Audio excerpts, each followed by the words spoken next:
Fala, meu amigo e minha amiga, seja muito bem-vindo a mais um editorial do nosso canal. Pessoal, hoje é dia 1º de julho, olha só, dia emblemático, marcante aqui, e a gente começa o nosso editorial com muita, mas muita informação importante. Pessoal, vamos lá. Hoje a gente vai falar sobre esse caso aqui, dá uma olhada. A atriz de Branca de Neve teve depressão após fracasso de live action. Aí você já deve estar pensando, não, mas o Sandro agora virou comentarista de vídeo, virou Ei Nerd, né, de filme. Não, não é não. Isso aqui tem tudo a ver com política e você vai entender o porquê isso aqui é tão importante. Outro ponto também que a gente vai falar é sobre Daniel Silveira. Pois é, você lembra do Daniel Silveira? O caso Daniel Silveira continua emblemático demais, né? E agora depois de uma, vamos dizer assim, de uma solicitação do ministro do Supremo, Alexandre de Moraes, o Daniel Silveira teve, né, enfim, a possibilidade de tratar da sua saúde, e nós vamos falar sobre isso. Outro ponto também, eu vou trazer um vídeo aqui para vocês de um vereador lá do Paraná, de Curitiba, né, trazendo alguns pontos que saíram no jornal sobre o Supremo Tribunal Federal. Vale a pena conferir, informação muito relevante. Agora, vamos lá. Essa aqui é o tema principal do nosso vídeo. Eduardo Bolsonaro. Pois é, enquanto estava rolando a manifestação lá em Brasília, enquanto estava acontecendo vamos dizer assim, aquela manifestação de indignação do povo em Brasília, do povo conservador, o Eduardo Bolsonaro não pôde comparecer. Onde estava o Eduardo Bolsonaro? Pois é, uma revelação chocante e tem a ver com Milei e Donald Trump aqui também. Outro ponto, o caso do Mauro Cid ainda está dando o que falar. Pois é, o caso do Mauro Cid ainda está dando muita repercussão. Dessa vez, o Mauro Cid, né, mais uma vez descumpriu a ordem do ministro Alexandre de Moraes, inclusive uma ordem universal. O Brasil inteiro não pode usar VPN. O Mauro Cid usou a VPN para burlar a regra e o sistema, presta atenção, do Facebook para deletar a conta, né, do Instagram para deletar a conta que ele conversou com o advogado, cujo réu que não tem nada a ver está preso e o advogado está sendo investigado. E o Mauro Cid, que até usou VPN, tem nada não, tá tudo bem, tá tudo tranquilo a situação para ele. Essa aqui também você vai ficar assustado. Pois é, isso aqui é o Ministério das Relações Exteriores do Uruguai, que faz uma solicitação para que o Brasil devolva um pedaço de terra que o Brasil tirou do Uruguai. É muita coisa, é muita informação que a gente tem nesse editorial para vocês. Então vamos lá. Não esqueça de se inscrever no canal, curtir, compartilhar, é sempre importante o seu apoio, tá? A sua participação aqui no nosso canal, seja com comentário, seja compartilhando e com a sua inscrição também, que ajuda muito. Vamos lá, pessoal. Você sabe o que é holding familiar, holding empresarial? É um mecanismo que você utiliza para proteger os seus patrimônios. Todo empresário, toda pessoa hoje tem um certo patrimônio, precisa conhecer e ter uma holding. É uma forma de estruturar o seu patrimônio e até sair fora do inventário que te causa tanta preocupação. Se você quer saber um pouco mais de holding, se você quer marcar uma consulta com a gente, entre aqui em contato com esse telefone, tá? Esse telefone é o da minha empresa, a minha equipe vai te atender, ou aponte aqui para o QR Code e você pode agendar uma consulta sobre holding, tá? Entra lá, tem um custo a consulta, você agenda a consulta e eu tenho certeza que você será muito bem atendido pela minha equipe, tá bom? Aguarde o seu contato. E aí você agenda lá, né, a consulta, beleza? Hora de informação, que eu sei que você está aqui por isso, vem comigo. Vamos lá, pessoal. Parece até um vídeo do Ei Nerd, né? Mas não é não. Isso aqui é sobre política. Dá uma olhada. A atriz de Branca de Neve teve depressão após o fracasso da live action. A atriz Rachel Zegler, acho que é assim que se fala, eu nem gosto, né, muito dessa turma woke, de 23 anos, desabafou sobre as consequências emocionais devastadoras que enfrentou após protagonizar o polêmico live action de Branca de Neve da Disney, o filme. Pois é, cara, esse filme deu uma repercussão tensa. Todo mundo falando que foi a pior porcaria que já assistiram na vida, tá? Em entrevista à revista ID, Raquel contou que desenvolveu sintomas de depressão e ansiedade durante o turbilhão de críticas e rejeição que enfrentou. O que acontece, né? O filme gastou 270 milhões de dólares, né? Ou seja, muita grana. Não conseguiu recuperar nem 87 milhões. Ou seja, foi um dos maiores fracassos e um dos maiores prejuízos que a Disney já teve. Agora, o porquê desse prejuízo tão maçante, o porquê desse prejuízo tão gigantesco? A história da Branca de Neve você deve conhecer, a estrutura, né? O que acontece, o caçador, a rainha má, a maçã. Você conhece a história da Branca de Neve. Beleza. O que aconteceu? A turminha da esquerda, a Left People, a turma woke, os peite pombo, resolveram mudar tudo para deixar tudo mais woke, inclusivo, né? Ou seja, desconfiguraram a Branca de Neve por completo e isso incomodou todo mundo, fizeram uma verdadeira patifaria. E aí, a grande história é que quem lacra não lucra. Mas presta atenção, você vai entender o que eu vou falar para vocês aqui agora. A realidade dos fatos é que o pessoal está muito incomodado com esse discurso de esquerda. Já não vem convencendo mais, já não vem dando os resultados mais, e aí várias empresas e instituições estão largando de mão dessa historinha de woke, né? De inclusão nos vídeos. Não, a gente quer o que? O conservadorismo, a gente quer assistir o filme da Branca de Neve fiel às suas raízes. Essa semana, minhas filhas foram assistir no cinema Como Treinar Seu Dragão. E aí elas chegaram todas empolgadas. Por quê? Porque o filme era muito fiel ao desenho animado Como Treinar Seu Dragão. Essa é a história, meu amigo. Tem que seguir aquilo que a gente já está acostumado. E isso já está enchendo o saco de ficar mudando tudo. O progressismo está enchendo o saco. Agora, presta atenção nesse dado aqui. Olha só. Pesquisa. Jovens de esquerda são muito mais propensos à depressão. Essa matéria foi publicada no dia 18/3/2023. Uma controversa pesquisa publicada no fim do ano passado produziu enorme debate nos Estados Unidos acerca do reflexo da política na saúde mental. Publicado na revista SSM Mental Health, o estudo sinaliza uma associação curiosa entre a inclinação política dos adolescentes e uma escala que mede a depressão. Estudantes do último ano do ensino médio, entre 17 e 18 anos, que se declaram liberais, ou seja, de esquerda, alcançaram uma pontuação média consideravelmente maior na escala que mede a depressão que aqueles que se reconhecem como conservadores. Não, para por aí não. Dá uma olhada nessa aqui. Como diz o Bolsonaro, são mais bonitas, mas são mais felizes. As mulheres conservadoras e de direita. Olha esse estudo aqui, saiu a publicação no dia 17 de fevereiro de 2025. Estudo revela que as mulheres de esquerda são mais infelizes que as conservadoras. Mais feias também, segundo o Bolsonaro, tá? Mas vamos lá. Piada à parte, né? É lógico que a orientação política não define a aparência de uma pessoa, a não ser que o sovaco fica cabeludo, deixa o bigode crescer, aí o negócio fica esquisito, né? A pesquisa sugere que a menor satisfação relatada por mulheres esquerdistas pode estar relacionada a uma perspectiva excessivamente negativa sobre o mundo. Pois é, uma pesquisa da American Family Survey publicada em 2024, revelou uma diferença notável na satisfação com a vida entre as mulheres com distintas orientações políticas nos Estados Unidos.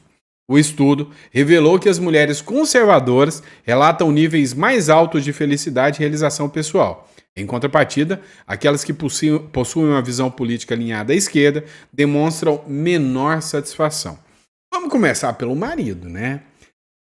Coitada da mulher casada com um cara de esquerda, né? Então, assim, Já vamos começar por aí, né? A questão pessoal, um marido que protege, que tá lá para cuidar, tá lá para dar carinho, né? Isso aí já faz muita diferença, né? Então, coitada da mulher de esquerda, já começa ali os seus problemas, né? Ali no casamento, no casório. Porque homem de esquerda vai pedir para dividir a conta, vai querer usar a maquiagem da mulher, às vezes quer usar algum vestidinho, né? É bem o perfil da turma da Left People. Tô errado? Tô mentindo ou não? Coloca no comentário que eu quero saber. Bora pro próximo bloco. Vamos lá, pessoal. Isso aqui é grave. Anteontem eu anunciei para vocês que o advogado Daniel Silveira pediu, né, que ele faça uma cirurgia urgente no joelho, que está assim, numa situação deplorável.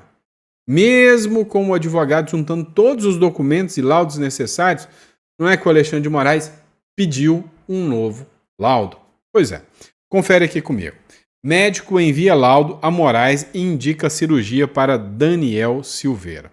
Um médico da Secretaria de Administração Penitenciária do Rio de Janeiro recomendou que o ex-deputado federal Daniel Silveira seja submetido a uma cirurgia para tratar de dores no joelho direito. A perícia médica foi determinada pelo ministro do Supremo Tribunal Federal, Alexandre de Moraes, após a defesa do ex-parlamentar alegar que exames de ressonância magnética confirmaram um desgaste no joelho de Silveira. O documento, assinado pelo médico Luiz Pascal Danili, aponta a necessidade de uma intervenção cirúrgica para a reconstrução do ligamento cruzado anterior, além do reparo meniscal.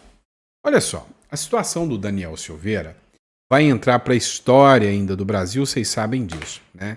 Para mim, é um dos casos mais estranhos da história do Brasil.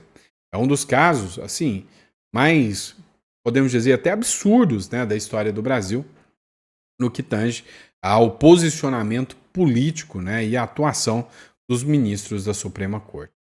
Então, assim, a forma em que é conduzida também a execução, o fato dele ter saído, né, depois de cumprir parte da pena, passar mal, foi para o hospital, teve que determinar o regresso dele à prisão, né? A forma que quando ele pede uma cirurgia, toda uma via crucis para conseguir. Ah, meu amigo, isso literalmente chama muita atenção, né? E é uma situação bem complexa, não tenha dúvida disso, tá? Ó, vamos observar agora, no próximo bloco, uma crítica do Gui Kilter, né, sobre o Supremo Tribunal Federal, que vale a pena a análise. Ó, uma coisa importante hoje é o quanto a juventude está guinando a direita. Aquela cultura woke, né, aquele liberalismo progressista, está caindo por terra. Acabei de ler para vocês uma pesquisa de 2024 que a turma de esquerda é amplamente depressiva, enquanto a turma de direita está indo para a igreja, está indo adorar a Deus, está indo para a rua, está indo correr atrás do seu dinheiro, está indo trabalhar, enquanto a turma de esquerda está lá dependendo do papai, enchendo o saco, querendo ir para a faculdade, querendo juntar um dinheirinho para comprar erva danada. É ruim para eles, é muito ruim. Dá uma olhada nisso aqui. Assiste o filme, o vídeo e vê o que o Gilter falou aqui. STF derruba leis municipais que proibiam linguagem neutra nas escolas. STF julga inconstitucional lei de São Paulo sobre instalação de antenas de telefonia celular. STF mantém decisão que impede que Guarda Civil de São Paulo use o nome de Polícia Municipal. STF garante proibição de remoção de pessoas em situação de rua. STF derruba a lei do Mato Grosso que fixa penas para invasor de propriedade. STF derruba a lei municipal que permite a clube de tiro fixarem horário. E STF derruba a lei que proibia a vacinação compulsória contra a Covid. Pode fechar as câmaras municipais de vereador no Brasil inteiro, não adianta nada. Tudo que é projeto bom, os 11 ministros que não tiveram um voto sequer vão lá e derrubam. Parabéns aos ministros. Pois é isso, né? Assim, eu sou amplamente defensor do mais Brasil, menos Brasília. Agora, a gente tem que direcionar. O que é o menos Brasília? Eu achava que o menos Brasília era menos Planalto, menos Lula, né? Agora não. Quem anda determinando, né, a aplicação das políticas públicas e atacando aí as câmaras municipais, hoje a Câmara Municipal só serve para aumentar IPTU, só pode. Hoje, né, as leis municipais só servem para aumentar IPTU, mas é para nada. Não é para nada. né? E quando faz uma lei decente, uma lei adequada, me aparece sempre um ministro do Supremo Tribunal Federal para acabar com essa lei. É para acabar, né? É triste, né? Falar o quê? Vamos pro próximo bloco, senão eu acabo saindo daqui preso. É o seguinte. E agora, hein? Aconteceu ontem a manifestação da direita. E aí o filho 02 do Bolsonaro, acho que é o 02, o Eduardo Bolsonaro, onde é que esse cara tava? O que ele fazia? Pois é, isso aqui é a matéria do Metrópolis. E aí, você vai me dizer se você concorda ou não concorda com o que o Eduardo Bolsonaro estava fazendo? Para mim, assino embaixo, top 10, está de parabéns, aplaudo de pé o que ele estava fazendo, lutando por liberdade. Isso sim é uma boa coisa. Matéria do Metrópolis aqui para vocês. O que Eduardo fazia nos Estados Unidos durante o ato com Bolsonaro na Avenida Paulista? Enquanto rolava aqui o ato da Avenida Paulista, o Eduardo Bolsonaro estava lá nos Estados Unidos. Deputado federal licenciado, Eduardo Bolsonaro, participou nesse fim de semana de uma conferência conservadora lá nos Estados Unidos, dedicado a latino-americanos, ou seja, uma conferência conservadora voltada para latinos, né? No mesmo dia em que os bolsonaristas foram à Avenida Paulista. A Globo ainda se assustou. Por mais que seja, o Lula não movimenta ninguém nas ruas. O movimento bolsonarista ainda é grande, né? O evento é um braço regional da Conferência da Ação Política Conservadora, CPAC, que anualmente faz congresso maior em Washington. Nesse ano, a conferência teve a palestra dos presidentes dos Estados Unidos, o Donald Trump, e do presidente argentino Javier Milei. No ano passado, a CPAC teve uma versão brasileira que ocorreu em Balneário Camboriú. Ou seja, o Eduardo Bolsonaro estava lá palestrando sobre a liberdade de expressão. Em entrevista a um canal de televisão declarado como conservador, o brasileiro fez uma prévia da sua fala no CPAC latino. O discurso, alinhado com as falas na Avenida Paulista, falou em perseguição do ministro Alexandre de Moraes do Supremo Tribunal Federal contra Jair Bolsonaro. Abre aspas. Nós vamos falar aqui sobre a perseguição por um ministro da Suprema Corte chamado Alexandre de Moraes. O que a Suprema Corte está fazendo sobre licença de liderança de Alexandre de Moraes é a criação de um novo modelo de censura, que eles vão exportar para o mundo todo. Então, estamos aqui para denunciar isso e para alertar os americanos a olharem de perto o que está acontecendo no Brasil. E também porque é necessário sancionar Alexandre de Moraes com sanções da Lei Magnitsky, né, a FAC, para que esse complexo industrial de censura seja interrompido. Eduardo Bolsonaro, deputado federal, licenciado e exilado, mas deputado federal, né? Vamos lá, e o Tarcísio de Freitas? Pessoal, vamos falar o seguinte, vamos falar sobre Tarcísio de Freitas.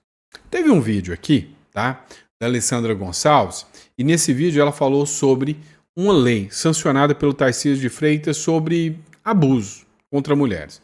Dá uma olhada nesse vídeo aqui, e aí acabou que tiveram algumas críticas, né, do ponto de vista de algumas pessoas sobre a decisão do Tarcísio. Escuta só. Parabéns pro Tarcísio. Tarcísio sanciona a lei que cria cadastro com DNA e foto para...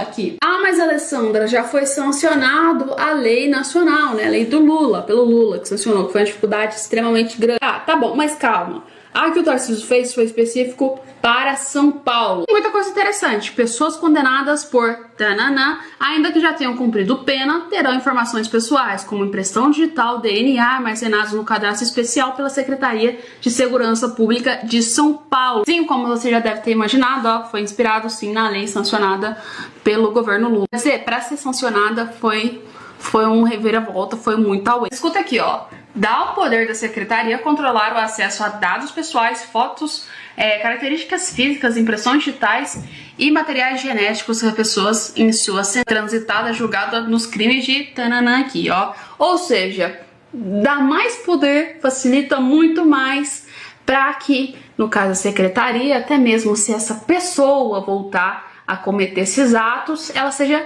pega novamente. Só também ajuda as próprias mulheres, né? Vamos dizer que se você tá saindo com cara, você pode pesquisar claramente dentro dos dados. Ou seja, mais uma coisa boa feita pelo governo do Tarcísio. Mas aí, põe nos comentários, vocês acham que essa lei era importante? Acha que não precisava ter ela? Põe aí nos comentários.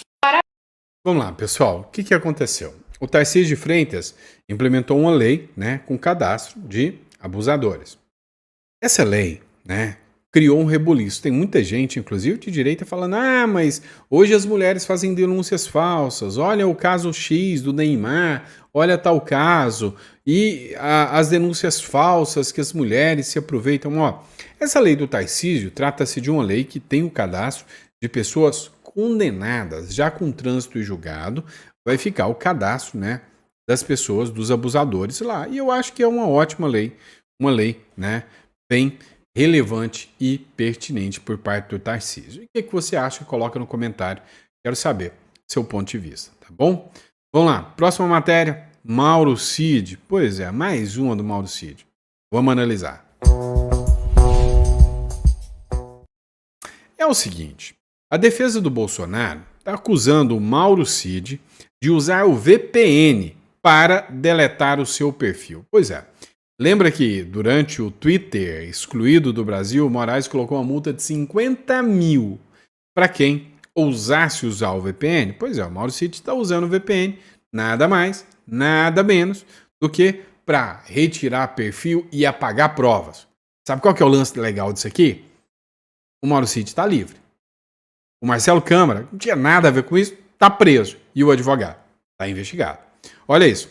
A defesa do ex-presidente Jair Bolsonaro afirmou em documento encaminhado ao ministro do Supremo Tribunal Federal, Alexandre de Moraes, que o ex-ajudante de ordens, Mauro Cid, mentiu em depoimento à Polícia Federal, ao dizer que não utilizou a conta do Instagram em nome da esposa. Os advogados de Bolsonaro sustentam que Cid mentiu à PF ao afirmar que a conta Gabriela R702 não era dele e que desconhecia quem havia criado o perfil. Além de apresentar as provas fornecidas pela Meta, que indicam que o e-mail utilizado na conta era associado a Mauro Cid, os defensores apontam que o número de recuperação vinculado ao e-mail é o mesmo número do telefone celular apreendido pelo ex-ajudante de ordens. Ou seja, todo mundo viu que quem mentiu, quem falou que estava sendo coagido, quem rebateu o Alexandre de Moraes foi o Mauro Cid. Ou seja, não anularam a delação premiada, não mandaram prender o Mauro Cid, mandaram prender quem investigou isso. Né? Tá típico do Brasil, investiga quem denuncia. Mas olha só, da mesma forma, os documentos dos autos também demonstram com clareza onde estava localizado o computador que acessava o perfil Gabriela R. e enviava as mensagens. A pesquisa dos endereços de IP informado tanto pela Meta quanto pelo Google mostra que o perfil foi criado, ao que se constata, da residência do delator, afirmam os advogados liderados por Celso Villard. Ou seja, o IP da máquina entregou o Mauro Cid, gente. Ou seja, tá difícil, né, sustentar o discurso de que o Mauro Cid é uma pessoa que fala a verdade. E aí um delator que não fala a verdade, hein? Aí é tenso. Aí é bem tenso. Mas vamos lá. Próxima matéria, disputa territorial entre Brasil e Uruguai. Bora falar sobre isso? Vem comigo. É o seguinte, meu amigo. Olha só essa publicação do Ministério das Relações Exteriores do Uruguai. Olha só isso aqui. O Uruguai solicita ao Brasil retomar a questão do território disputado denominado Rincón de Artigas. Quem já conheceu aí Artigas, né, que é uma cidade excelente. Artigas é um herói uruguaio, tá? E tem uma cidade no Uruguai, é divisa, fronteiriça com o Brasil, ela chama-se Artigas. Eu já visitei Artigas, já fui em Artigas, cidadezinha linda, top, né? Olha só o que diz a matéria aqui.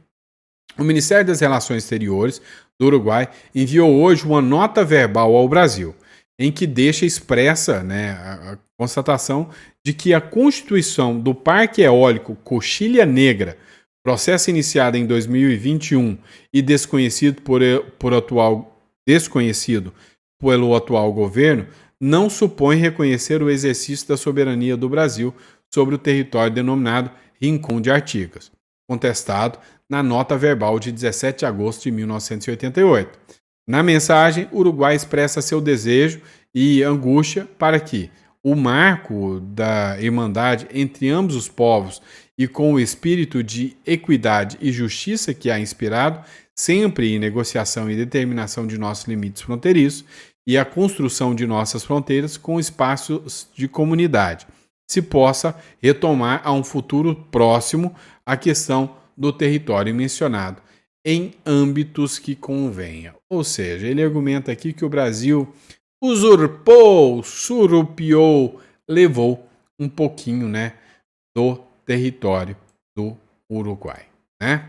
Vamos lá, vamos falar um pouquinho do senhor ministro Haddad, né? Fernando Haddad. Bora? É o seguinte, pessoal. Haddad debocha dos brasileiros e diz que pode gritar, pode espernear sobre aumento de impostos. Escuta esse trecho aqui. Gente, nós estamos lutando pela dignidade do trabalhador, que paga as suas contas, que nem escolhe pagar porque é descontado na fonte pelo empregador.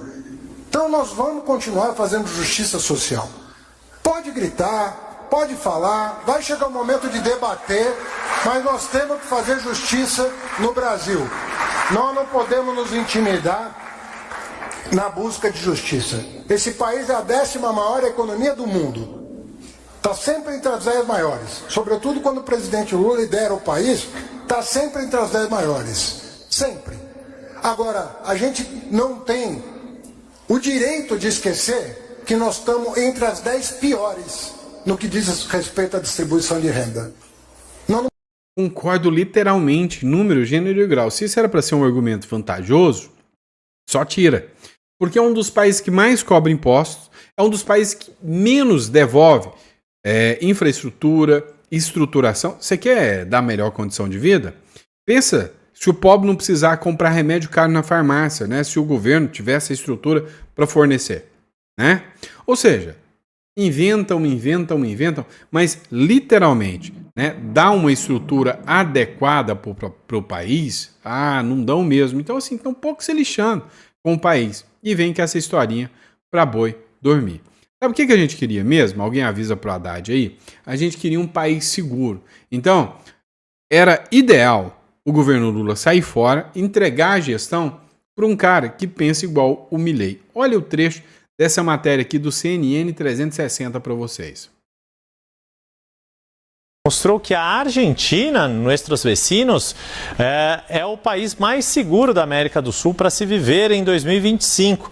Este é o segundo ano bicampeonato para os albicelestes neste quesito, nesta lista que o país ocupa o topo entre sul-americanos. Então, mais um assunto para a gente trazer, Luciana Tadeu, direto de Buenos Aires. Conta para a gente, Luciana.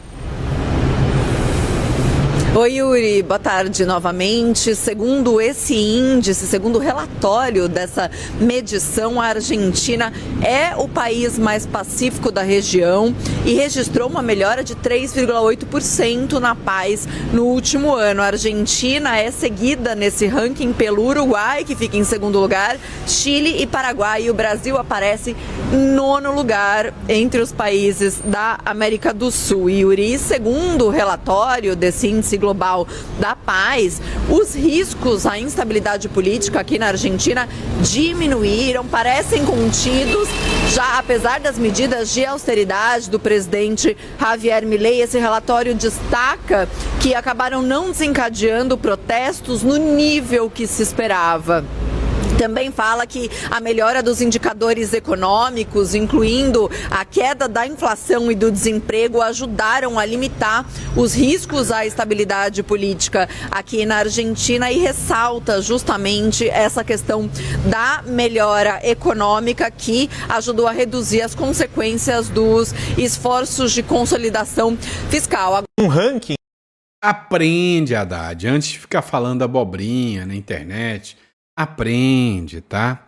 Ó, e para você que ouviu aí, o Uruguai é um dos lugares mais seguros, é um dos lugares com maior estrutura jurídica, tá? Excelente. Entre em contato aqui, ó, com a Imigra Mais, e veja a possibilidade de fazer uma imigração para o Uruguai. Ter uma conta que você pode guardar seu dinheiro em dólar. Ter uma proteção do seu dinheiro, meu amigo. É outra jurisdição, não é essa loucura aqui não. Aqui é o país em que o ex, né, entra em briga com o juiz e outra empresa, que é a Starlink, que paga o pato e tem uma multa milionária. É aqui que você quer deixar seu dinheiro? É aqui que você confia nesse país? Tá de brincadeira, né? Então, se você quer saber um pouco mais das vantagens do Uruguai, além de ser o segundo mais seguro, né? A Argentina bateu, reduzindo o custo e aumentando a segurança. Então, entre em contato aqui, fale com a gente, com a equipe nossa lá da Imigra Mais, vão te atender, tem um custo de consulta, tá? R$100, você entra, agenda a consulta, vale muito a pena, tá bom? Muito obrigado, pessoal, obrigado pela confiança, pela credibilidade. Daqui a pouquinho, ao meio-dia, a gente tá de volta com o nosso segundo editorial para você. Um grande abraço.